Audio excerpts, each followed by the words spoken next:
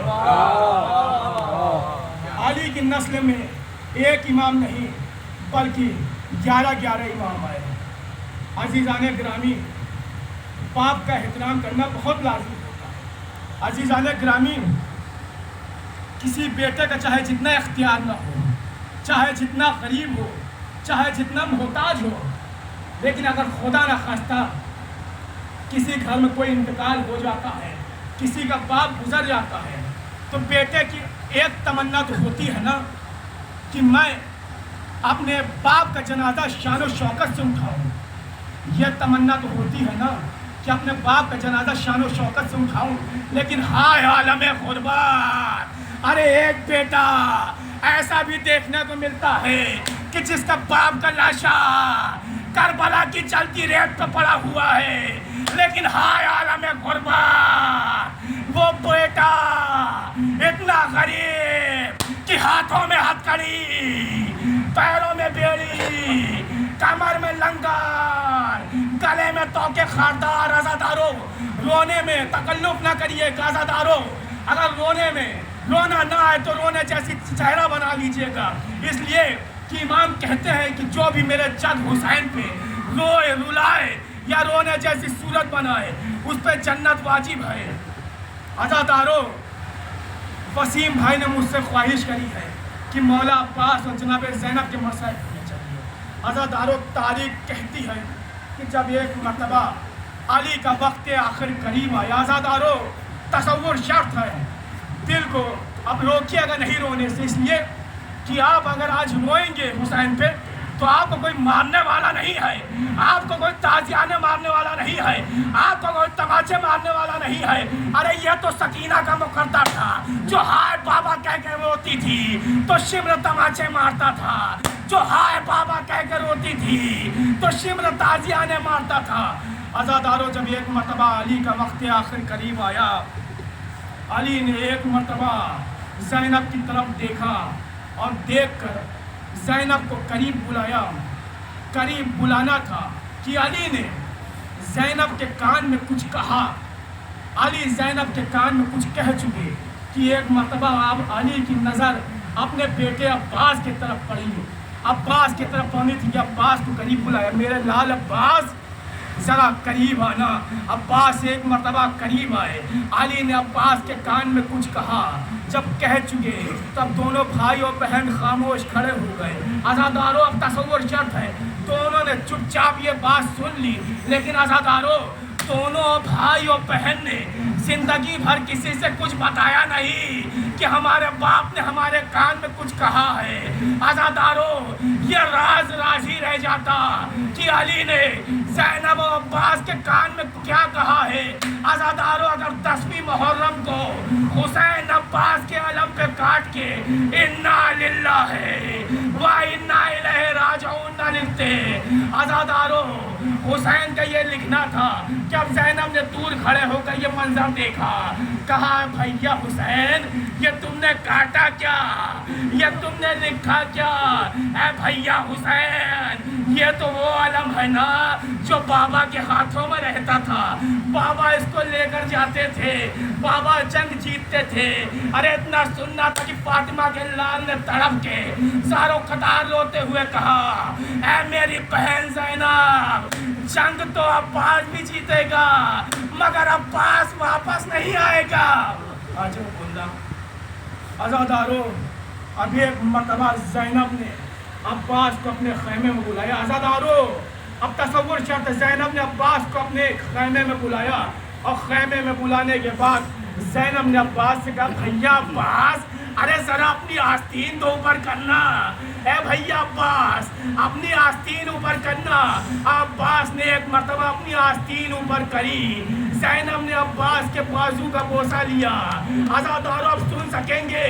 جانتے ہیں ام البنین کے باوفا بیٹے عباس کی وفا کیا تھی, عباس کی غیرت کیا تھی, عباس کتنا غیرت دار تھا, عباس کتنا وفادار تھا. عزادارو اتنا سننا تھا, اتنا دیکھنا تھا کہ ایک مرتبہ ام البنین کے باوفا بیٹے نے زینب کے سامنے اپنے ہاتھوں کو جوڑا اور حسرت بھری نگاہوں سے کہا, اے شہزادی کیا مجھے بھی اجازت ہے کہ میں آپ کے بازو کا بوسہ لے لوں؟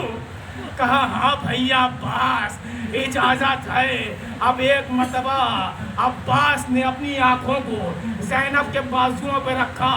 ارے عباس کا اپنی آنکھ کو زینب کے بازو پہ رکھنا تھا کہ رکھتے ہی عباس کی آنکھوں میں آنسو آ گئے.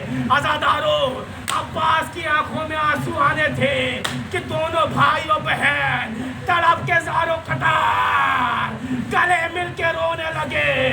ہائے بابا, ہائے بابا, ہائے بابا. ارے دونوں کو بابا کی کہی ہوئی بات یاد آ گئی. دونوں سمجھ گئے کہ علی کیا کہنا چاہتے تھے. دونوں بابا کے کہنے کا مطلب سمجھ گئے. عزادارو علی کہنا چاہتے تھے کہ جب عباس کے بازوؤں کو کاٹ دیا جائے گا تب زینب کے بازوؤں میں رسن باندھ دی جائے گی. جب عباس کے بازوؤں کو کاٹ دیا جائے گا تب خیموں میں آگ لگا دی جائے گی.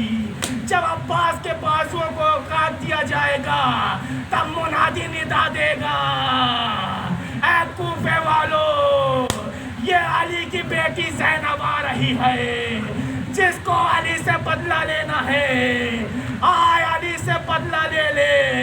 اور زینب تڑپ کے کہے گی, اے میرے بھیا عباس, اے میرے بھیا عباس, اے میرے بھیا عباس. انا للہ و انا الیہ راجعون. لعنت اللہ علی القوم الظالمین وسيعلم الذين ظلموا أي المنقلبين ينقلبون.